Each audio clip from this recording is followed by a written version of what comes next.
नमस्कार. 20 नोव्हेंबरला आपल्या इथे मतदान आहे. बरं. तर देव देश धर्मासाठी मतदान करा.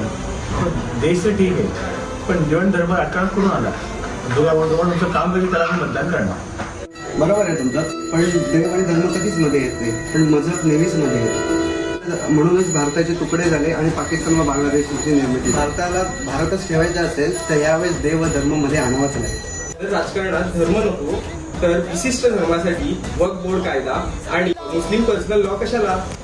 आणि जर ऑल इंडिया उलेमा बोर्ड फतवे काढू शकतात तर आपण आपल्या धर्मासाठी एकगट्टा मतदान नाही करू शकत. मित्रांनो, तुमचा मत पटला आम्हाला. आमचा मत देव देश धर्मासाठी.